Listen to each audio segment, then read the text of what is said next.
Yo, yo, yo, and welcome back to the Banter Boys podcast. My name is Sanji. With me is Luke. How you doing, boy? Yeah, I'm good, thanks, man. How are you? I'm good. I know you don't listen to the pod, but yeah, that is our intro. Nice. I like the Listen, energy.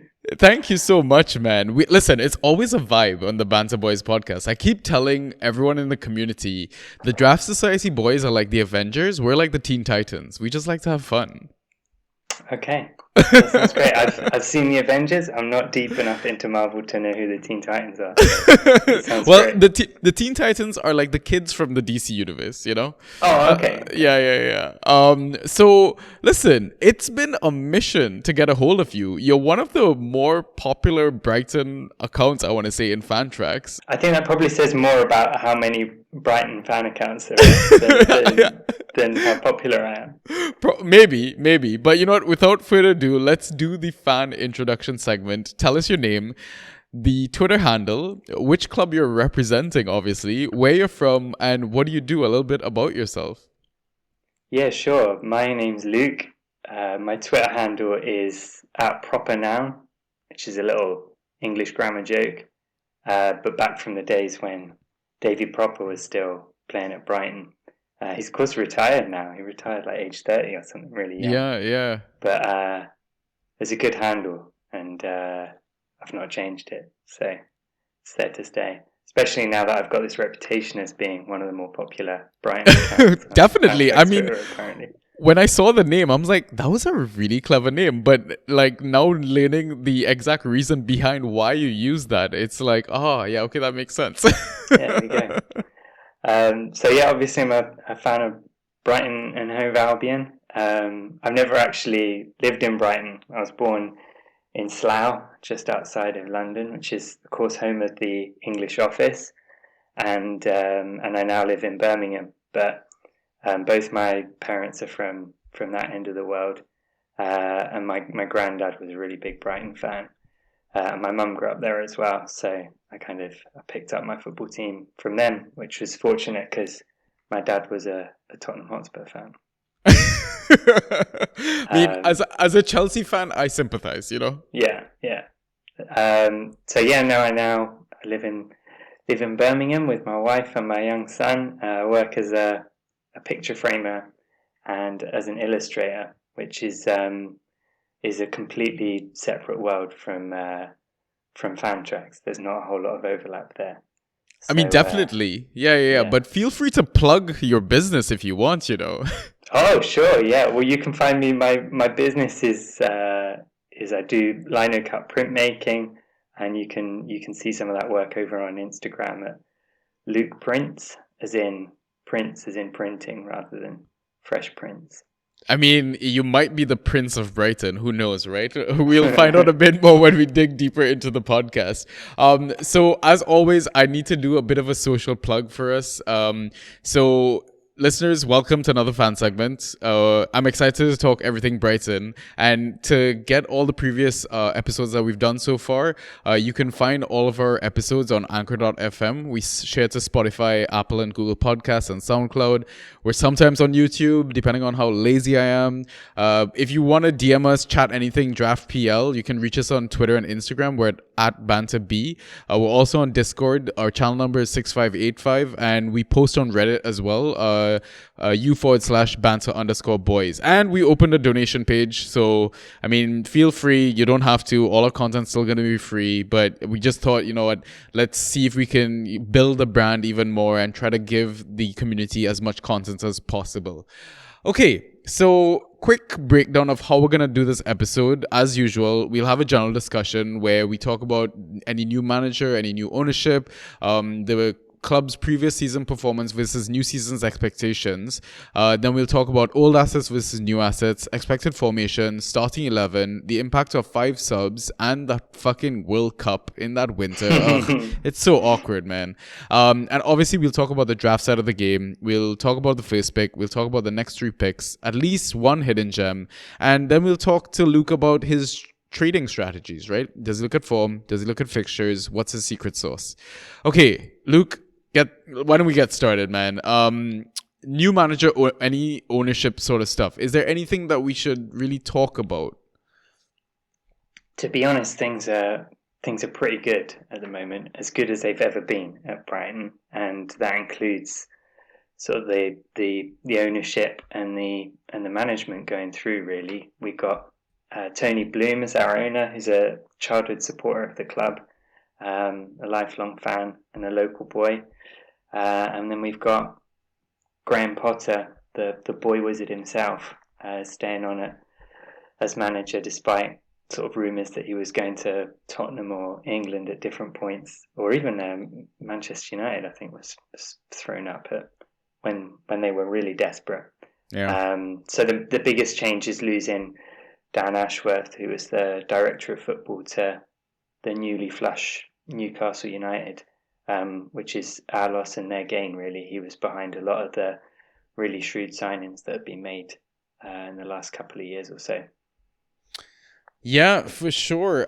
Listen, Potter is a bit of a genius. I mean, sometimes as frustrating as Pep when it comes to all his roulettes and not knowing who the hell he's gonna start, other than maybe Trossard, Webster, Dunk, and Sanchez.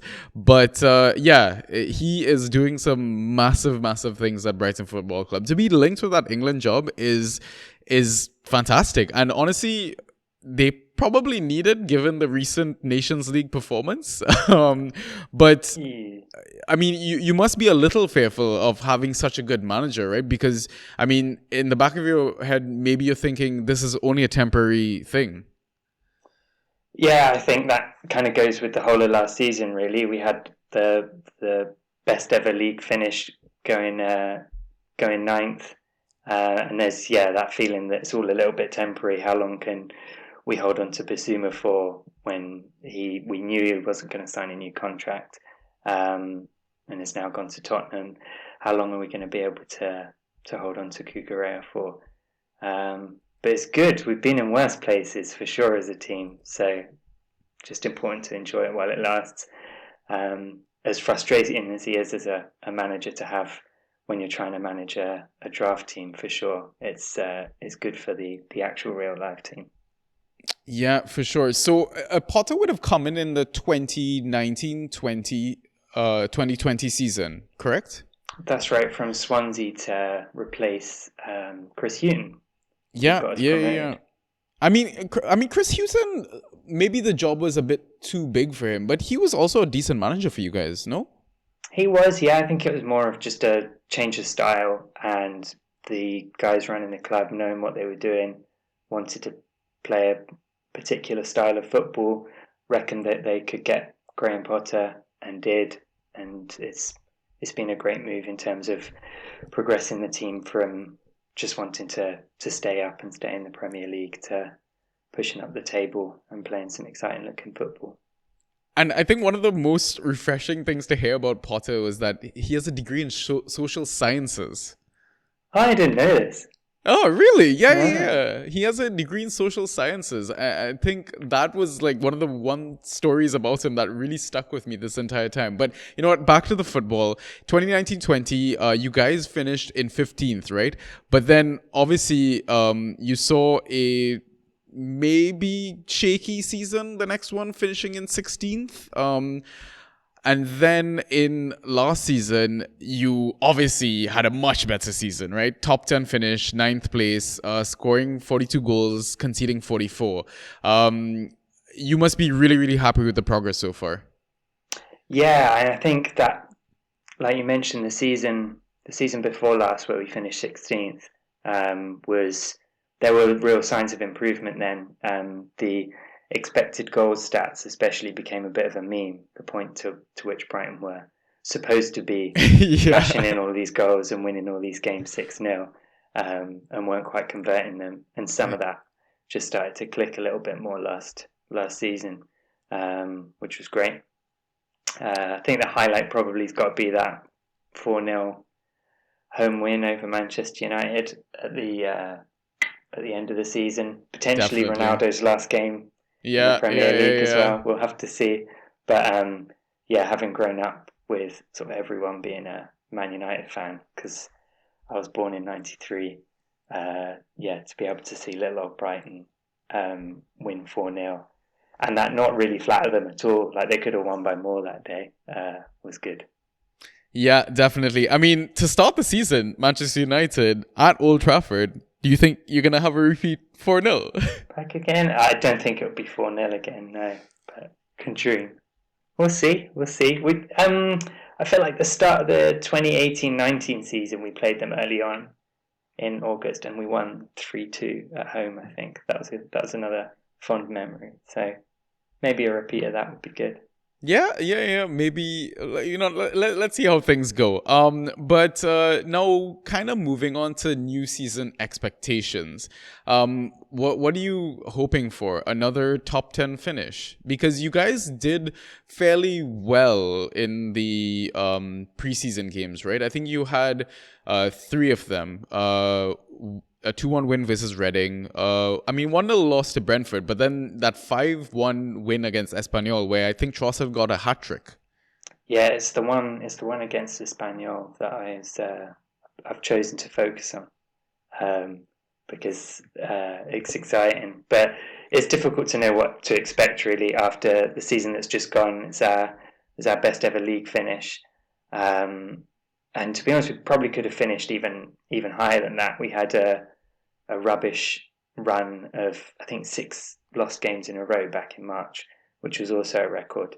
But having lost some key players over the transfer window, and just with the whole league as it is favouring teams with bigger markets and bigger budgets, it's hard to imagine going much further up the table. Fortunately, the club's really well run, so I think we're stable, and potentially we'll settle into that sort of Southampton style cycle of developing and recruiting players well, making sales when they're sensible and when the price is right, like with Ben White last season, and staying in the Premier League. That said, you have a look at some of the teams further up the table, and teams like Wolves and Leicester haven't had the best summer transfer window, so I won't hold my breath. The main thing is that I started supporting Brighton when we were still in League One, and used to go and watch them play on a converted athletics track called the Wisden Stadium. And my granddad would have seen them sell off the home ground, play at Gillingham's ground for years, and they barely survived in the Football League. So I'm trying to enjoy the good times while they last, because it can change so quick. Yeah, football, as exciting as it can be, it is also a cruel, cruel sport at times. Listen, I think you guys can move up the table. Like you talked about earlier, the expected goals. Mope just needs to finish those those chances, right? And whoever the striker is, but I think now fit and firing Danny Welbeck, who ended the season really, really well last season. Apparently has been in the gym, is looking super buff, looking super fit. I'm hoping he can lead the line for you guys, because you just need to convert those draws into wins, really, right?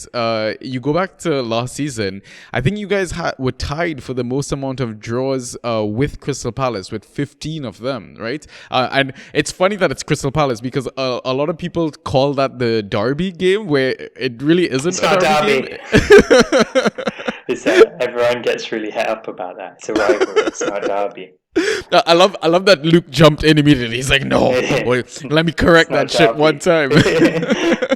But I mean, even you go back to the seasons before, 2021, you had the most amount of draws with 14 of them, right?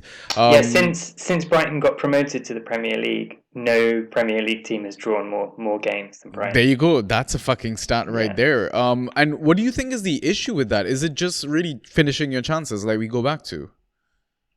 Yeah, I think under Hughton, they played a very safe, more defensive style that ended up with a lot of draws, because they weren't gonna push for wins. They're just gonna take a point. And then I think under Potter, the style is just that they control the ball, they keep possession, And like you said, the problem's just been finishing, getting a striker that's going to put away those chances.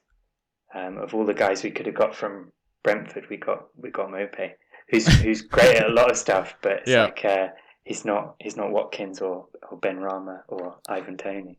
Yeah, I mean, and Mope has a bit of an attitude with him, like a bit of an ego. I don't know what it is. Like, Oh, for sure, I do really like him. yeah, I think it's probably when he plays for your team, you do warm to him. yeah. There's some of that shit Hauser is just fun. Um, but for sure, and I mean he's been our top scorer last few years and stuff. So he puts some good shifts in, and occasionally comes out with a worldy overhead kick against West Ham or something like that. Yeah, for sure. Okay, so now I think let's talk a little bit about some of the old assets versus new assets, right? So some of the maybe we can look back as far as January 2022 because I think you guys lost one big name, I want to say, right? And big is an understatement based on the size of this player, Dan Bird, right? One of the giants in the EPL. How did it feel losing him? Big Dan Burn is just one of those like cult heroes that Yeah. you gotta love, and he would always put a shift in. It was one of those ones where it kind of felt inevitable at the time. The lads from up Newcastle way, I think he was 29 at the time. He Hmm. was in the best form of his life. Newcastle were flush with money Yeah. and offered 12, 13 million for him. And especially the way Brighton's run at stadium capacity is 30,000. So you've got to make the most of being able to sell high when you can. Hmm. And as much as we, I think, felt the loss of him at the time because he was in good form, it's just one of those ones that you kind of had to take. Yeah, for sure. There are a few other names. I don't know if they hurt as much, but the likes of maybe Jurgen Locadia or Aaron Connolly that kind of went out on loan, right? Yeah, so I'm not sure where Lacadia's gone. Again, he was another one of those striker signings that just never really worked out. Apart Yeah, from he went to Bochum or Bochum, however you pronounce okay, that. Yeah, yeah, yeah. that But kind of yeah, go ahead. says it all, I think. Aaron Connolly seems to have had an enormous attitude problem, from what I can tell. Ah, okay, okay. There's not very many fans that are particularly hot on him, but he seems to be sort of facing up to that a bit. He seems to have a lot of potential as a player, but yeah, attitude's been a real issue, and he's gone out to Venezia in Serie B, I think. So Yeah. hopefully he can get it together there and come back stronger for it. But neither of them were enormous fantasy assets on a draft level. So Yeah, fair enough. Okay, so if we move on to the summer window, right? We can talk about the outs before the ins. Actually, there is one more in from January that keeps popping up. I want to say maybe in FPL as well. People are talking about it more. Undav. yeah, Dennis Tell Undav. us about this guy. Dennis Undav's a German striker who we then loaned out to what is effectively Brighton's sister club, is USG Union Saint-Gilloise in Belgium, who only got promoted to the Belgian Premier League last season. They're also owned by Tony Bloom, who's Brighton's owner, and so we end up loaning a lot of players out there because it's easy and it works. And Undav was the top scorer in the Belgian Premier League last season. They finished top of the league, but unfortunately, I think it's something like the only European league where that's not enough. They have an American-style playoff structure to decide the winner of the league at the end of the season, and they lost despite finishing top of the table. But Undav played amazingly well over there, and yeah, having been loaned out for half a season, I think is immediately coming back. So whether that affects Mope's minutes and whether Undav is a better sort of fantasy asset, we'll have to see, because Mope, even when he scores goals, does not score particularly well on the Fan Trax scoring system. Yeah. Okay, very interesting. So one to keep an eye Yeah, on. I'm We might excited for get to that him. a bit later. Yeah. Okay, so most recent outs, big one here. He's Bissouma going to Spurs. Yeah, it's massive. There's no replacement in the squad for Basuma, and uh, if there was a player we could replace him with, it would cost more money probably than we sold him for. He was an excellent player, and has really been at the centre of everything that's made Brighton better as a team over the last few seasons. In that holding role in midfield, he's the real heartbeat. So that's kind of one that we just have to suck up. Hopefully, replace him with not one player, but sort of a number of different players in midfield, playing around probably a different kind of structure. But yeah, hopefully he does. Hopefully he does well at Spurs, and definitely got very fond memories of him as a Brighton player. Love it. So, do you not think the likes of Caicedo, Mwepu, or maybe even the utility man Alzate can fill a void? Yeah, I think Caicedo and Mwepu are both just more advanced players up the field. They're really promising and exciting attacking midfielders. And I think, ironically, he'll probably be better fantasy prospects than Basuma ever was. He was one of those really frustrating guys who was so good on the field, but that didn't really translate into any kind of points on Fantrax. Whereas I think with Caicedo and Mwepu, hopefully those guys getting a few more minutes, they will be scoring a few more points than Biss was. Alzate and Moda are the other two interesting ones. They've been out injured for a lot of last season, but two of the sort of promising younger guys in those holding defensive midfield positions. Yeah, I mean, Mwepu seemed like the most exciting out of the lot. I think it was just unfortunate he had a bit of a injury-ridden season last season. I remember him scoring like around 30 plus points in one Fantrax game. But then, I mean, you got to go back to that 4-0 thrashing of Manchester United where Kai should have got his first goal, right? Yeah. So, I mean, we're obviously going to get into these assets a bit later on, but it's interesting to see, how Bissouma going out raises their value or whatnot.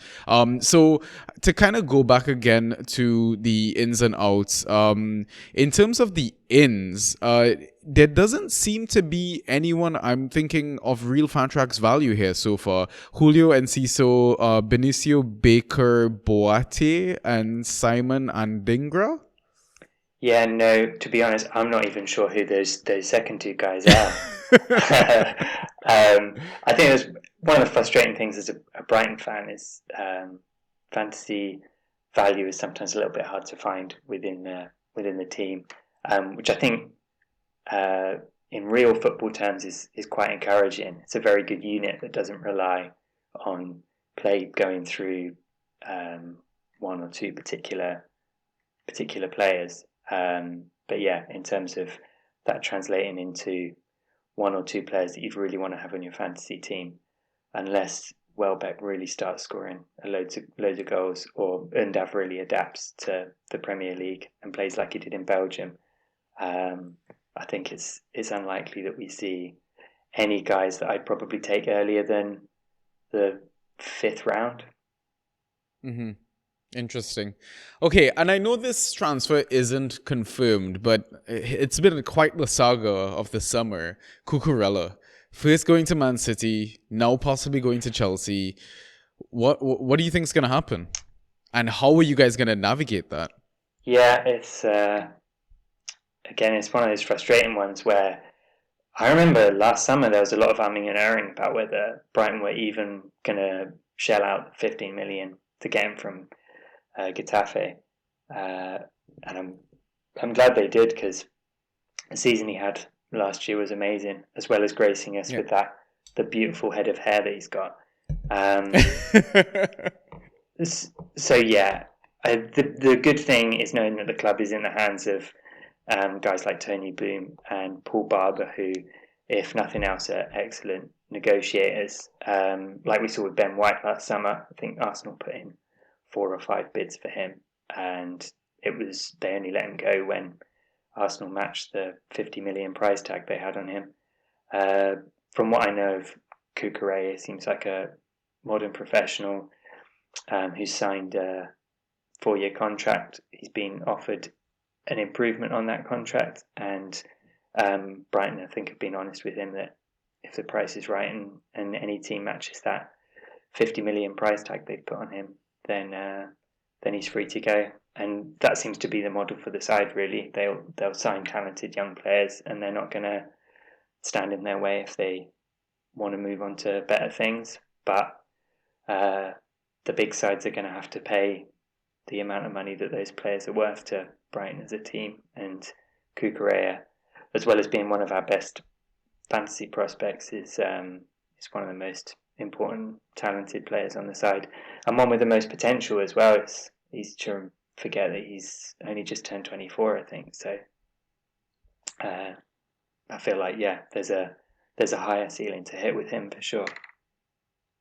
Yeah, he's definitely an exciting prospect. Not only for the Fantrax game, but when you watch him play, he looks like he has bags of energy and so much to offer on the attacking side as well, right? Yeah, it's just one of those players who looks so good. Like it's difficult to describe, but just looks so comfortable. Always looks like he's got so much time on the ball.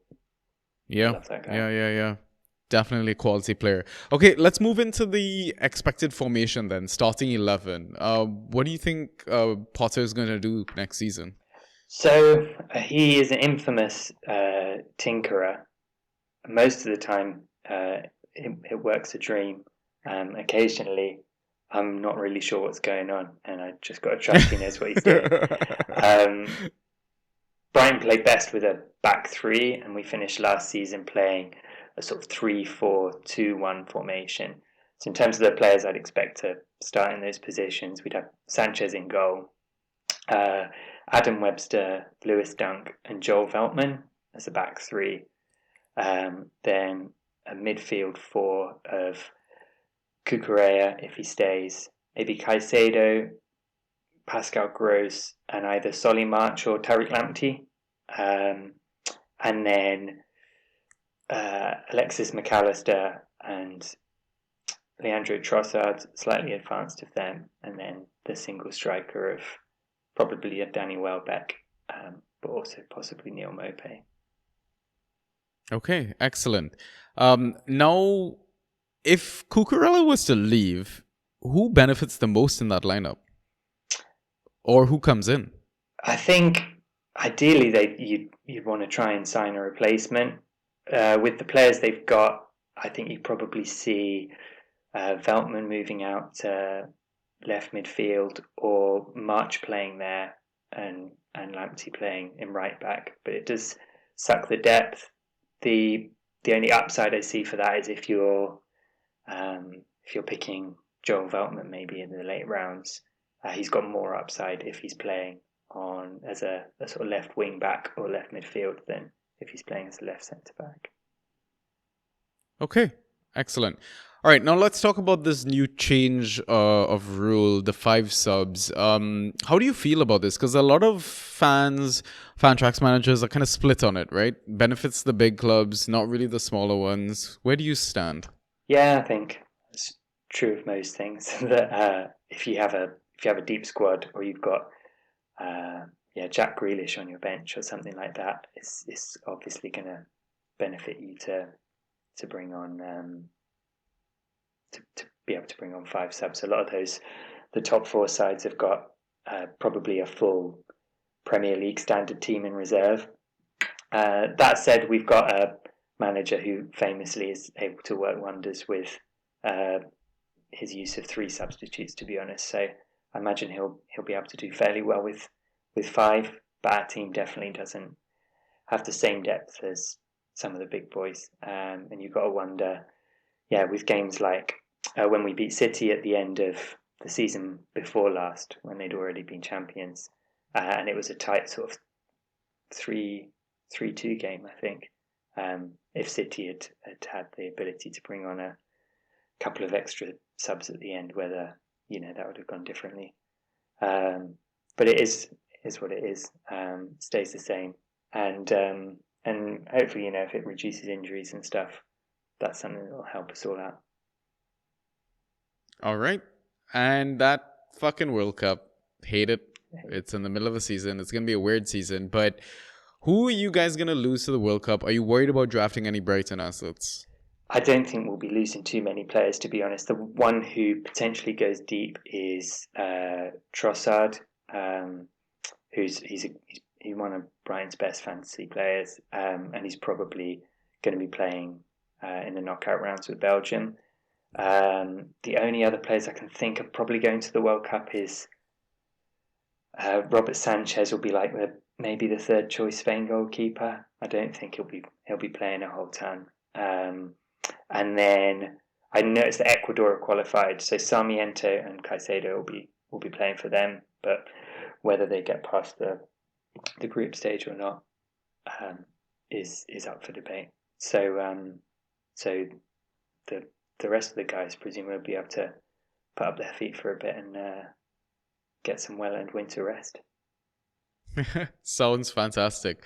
Okay, so now let's move on to the segment where all the fans are here for, the Trax draft segment, right? So I feel like this is an obvious one, but who's the first pick from Brighton for you? First pick for me is Leandro Trossard. He's been the top scoring Brighton player for I think the last couple of seasons in terms of Fantrax points. Like I said earlier, we don't have a ton of out and out sort of Fantrax superstars, but Trossard would definitely be my no doubt first pick, and I could be tempted to take him in maybe the fourth round of a 10-team draft. Okay, interesting. And your next three picks? My next three would be, in this order, would be Cucurella if he stays. He scored consistently, whether he was playing as a left centre back or as a wing back. Pascal Gross, he's prone to the Potter roulette, but he's one of those players who just seems to rack up a lot of those important ghost points, particularly the key passes. He always seems to do pretty well on. It's just a matter of game time really this year. And then the third one would probably be Alexis McAllister, plays in a similar advanced position. Occasionally pops up with a goal and an assist. So interesting. If Cucurella was to leave, though, who would be your replacement for him in that top three? Top three, I'd be tempted to go with Mwepu. Interesting. He'd be my sort of dark horse. I reckon. Yeah. I reckon he could. He might surprise me anyway. He could potentially be scoring up there in that sort of Trossard kind of position, really, as one of the two attacking midfielders. Yeah, and for Pascal Gross, is he still on penalties and corners then? He still takes corners. I have got no idea on penalties with Brighton. It seems to change every time. Gross used to be the definite penalty taker, but then I think he missed a couple, and they seem to have shuffled it around since then. I think I've seen McAllister take a penalty. Mopé took a few, but also missed some. So, as with a lot of Brighton stuff, it's subject to a lot of rotation. Yeah, I mean, back to like your first pick of Trossard, he topped your Fantrax default scoring, 327 points, right? 8 goals, 4 assists. Cucurella was in second with 293 and Pascal Gross with 257. But back to Pascal Gross, he did lead with key passes, 60 of them, right? Okay. And like you said, that comes with having played the fewest minutes out of the three of those players. If you look back, I think to maybe the 2021 season as well, Pascal Gross again leads with key passes, 70 of them. And you want to go back even further as well? I wouldn't be surprised if he leads them. I think he got 59. Yeah. So he, like you said, he's a ghost machine, right? But what round are you drafting all of these guys, including Messi's doppelganger, McAllister? That's a good question, to be honest. I think Cuckoo, I would be going for maybe 6th round. Gross, similarly, maybe seventh. My only worry for him is his game time. Like if he plays, then like you said, he'll rack up some ghost points. But he's been rotated in and out. McAllister, I'd probably take 10th round or later. Okay, yeah, I mean, like the thing is with Gross, I know he gets out of rotation and stuff, but didn't he recently sign a 2-year contract? Do you think maybe that bumps him up slightly, even with Basuma leaving, etc.? Yeah, I hope so. I'd like to see him start a bit more. So yeah, Yeah, and he's potentially. been deployed in these weird positions as well, like the wingback positions and stuff. What's that Yeah, about? he played like right wing back for a bit last season. I have no idea. I'm afraid I got no answers on that. I think that's just Potter being Potter Potter. being Potter, yeah, and the fact that Yeah, he has these utility players that he can put wherever he likes. exactly. All right, now let's move on to the hidden gem section. What have you got up your sleeve? I've already mentioned one would be Mwepu, who has not sort of wowed us with any of his sort of Fantrax performances, apart from maybe that one. He had a 30-pointer or something, and he did also score that wonder goal in the draw against Liverpool away at Anfield last year. The other one I've been excited by in pre-season is the Japanese winger who was also on loan at USG in Belgium. That's Karu Mitoma, and he's looked good in pre-season games from what I've seen and heard. Has been beating players, which gets you points in Fantrax, and plays in that similar wide attacking role to your sort of Trossard kind of player. So again, that'll be entirely dependent on what kind of bearing pre-season form has on the Premier League, which is always a bit of a mystery, and whether he actually gets any game time. But the fact that they've called him back from Belgium for this season, I think, and the fact that he's featured quite prominently in the pre-season games we've seen so far, means, yeah, I think he'd be worth. If you see he's got that little green tick next to him on a Saturday morning, he might be worth popping in the team. Excellent. So before we move on from the picks and stuff, I kind of want to talk about something that I was digging into the end of last season, right? The burn effect, let's call it, pre-burn and post-burn. Oh yeah. It's a little interesting because I felt like the Brighton assets kind of, especially the defense, kind of fell off a little bit, right? And I don't know if that's because maybe losing that rock at the back, you were conceding more, something like that. Because you look at the likes of, let's say, Lewis Dunk, for example, he dropped from 7.5 to like 5.5 or something like that, right? Veltman was going at like 6.25. He went up a little bit, right? So there was like a little bit of fluctuation in that sense. I also like Webster, but I know Webster also had like an injury-ridden season, so it's kind of hard to judge him. But he went from like 6 points down to like 5 points per game, right? Yeah. The defense assets did drop off, right? Mm-hmm. But Bissouma was still playing around that time. Now with Bissouma leaving, do you think things get worse, or Potter's gonna find a solution to that? I find it really difficult to think about how the team will be better without Biss, because he's such an important player in both in the destructive sense in terms of breaking up play, making tackles and interceptions, and then progressing the ball back up the pitch. So either we play with a different style that requires on a couple of players doing that similar sort of role, and potentially it takes a bit of time to adapt, which I think is maybe what we were seeing with the burn effect last year. Like I said before, I think it was unfortunate timing to have to sell him because of Yeah. the injuries to, I think Duffy and Webster were both injured at the time that we ended up selling him, which were two of our other centre back options, which was not great. And it also coincided with this run of 6 losses in a row.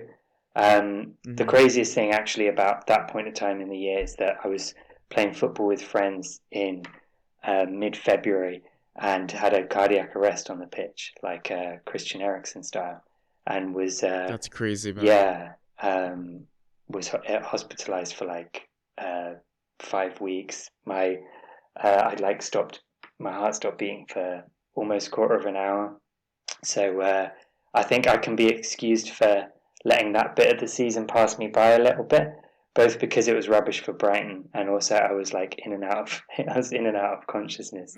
But I think, yeah, it was one of those things where it like made sense at the time, and then it took a little bit of time to adapt. I think the good thing is that after that bad run, they did pick up again defensively and as a whole, particularly after Webster came back towards the end of the season. But there were probably a lot of different factors. They were badly out of form at that time. And then, like you said, there's other players whose numbers kind of held over the same period. Like Mark Cucurella ended up having to fit in at left centre back instead of in the back three instead of wide on the left. And he ended up playing probably some of his best football for Brighton there. He was a really adaptable player, and it kind of it shows in his fantasy stats as well that he was able to change from what was a much more attacking position to one in central defence, and it didn't really hit his numbers too badly, which is really impressive. I think as well Brighton also played with a back four for a bit because of the injuries and losing Burn, and it was that takes a bit of adapting for any team, and I think it was kind of obvious that wasn't the structure that Brighton play their best football in, the way that Potter had set the team up to play. So I think that kind of hurt them too, as well as losing Dan Burn, who was playing pretty good football at the time. Yeah, listen, Luke, I just want to take a minute to say, like, congratulations of coming out of that rough period in your life. It's such a blessing that you're able to smile and I mean even laugh about it, I right? know, It must have been such a difficult time for you and your family. So I mean, so happy that you were able to come out of that positively. I mean, it just kind of alludes to the point that where we kind of just mentioned is that fantasy is just a game, right? Sure, It's just a distraction from how real life can be. So man, it's such a blessing, and again, I mean, thank you so much for taking time out of your day and out of your schedule to have this insightful chat about everything Brighton. It's a pleasure. It's definitely worth sticking around for. And my definitely the guys I played football with are also the same guys I played fantasy with, so they were saved my life that night on the football pitch, but also paused the league for me and stuff. That is excellent. They were great, and so it's good to be back again playing this season. But for sure, it definitely puts everything into perspective. Yeah, love it. I mean, football is more than a game, man. It creates bonds, maybe sometimes even deeper than your own family ones. So yeah, I mean, shout out to any of your league mates if you share this pod with them. You guys are fucking heroes, okay? Don't ever forget that. Now let's round things off with the final segment. The trading assets segment, right? So Luke, do you when you trade in your leagues, do you look at form? Do you look at fixtures? Do you do 2-for-1 trades? Maybe 10-for-1 trades?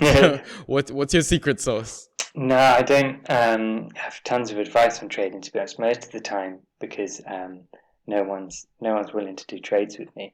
Brighton's run in at the start is an interesting one. Again, I've not really sold any of Brighton's fantasy players particularly well on this pod. I love them as a team, but I don't think I'd be picking anyone, even if Brighton had a particularly good run in.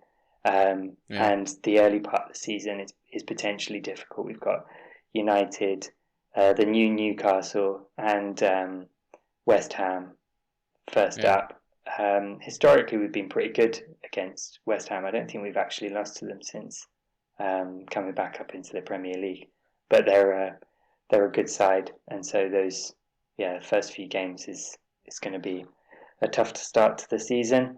In terms of trades, the one thing that I might be tempted to risk would be taking Tariq Lamptey if you can get him in the late rounds, and banking on him having a resurgence and playing like he did when he burst onto the scene a couple of seasons ago with real pace and creativity down the right.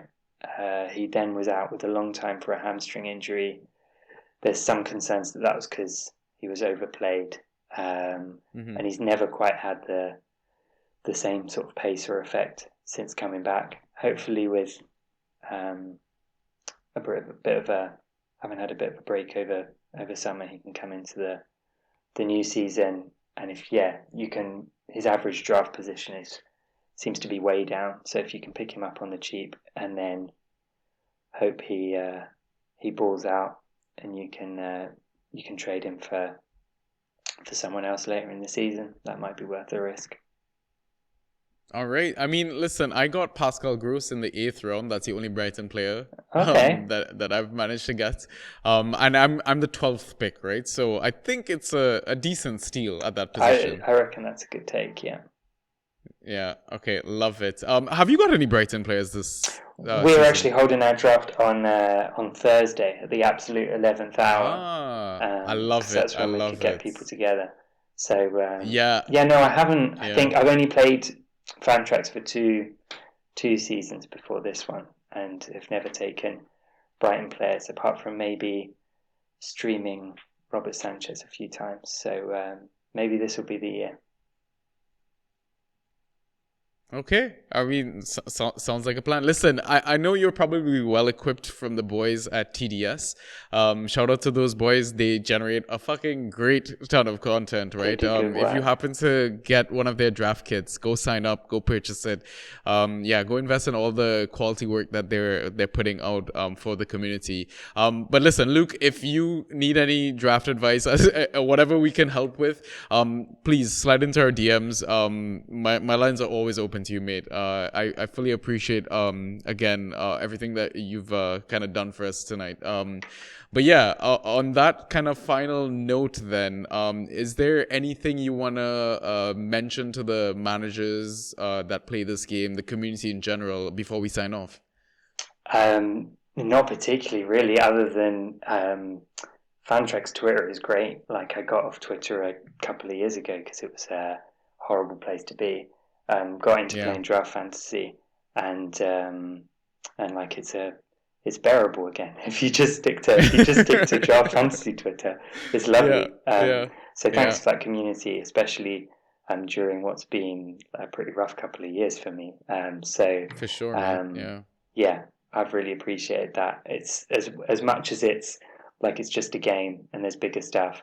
It's also nice to have that community and space that you can escape to on the weekends, as well as having people who can remind you that it's not a big deal if your team's blanked this week. There you go. It's been a lot of fun, and it's been good to make friends with people over the internet that I've got no idea who they are. Yeah, exactly. Just meeting random strangers. I remember, I don't know if you know Robbie P, a team of Karas in the community. I've seen his name, yeah. Yeah. So when the first time I was meeting him, I think it was like last year or something like that.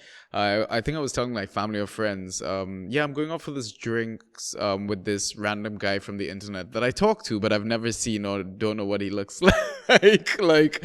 But listen, genuine gem of a human being, fantastic Fantrax manager as well. And yeah, we go back to even the lads that saved you, the lads that you play football with, draft with.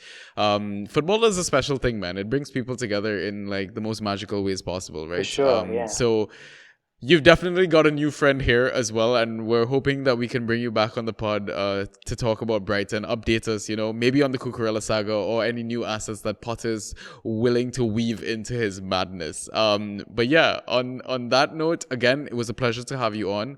But we're gonna sign off, listeners. Thank you again for tuning in. I think our next episode is going to be West Ham, and it'll be 17 of 20 clubs. We're almost there. We're almost at the finish line.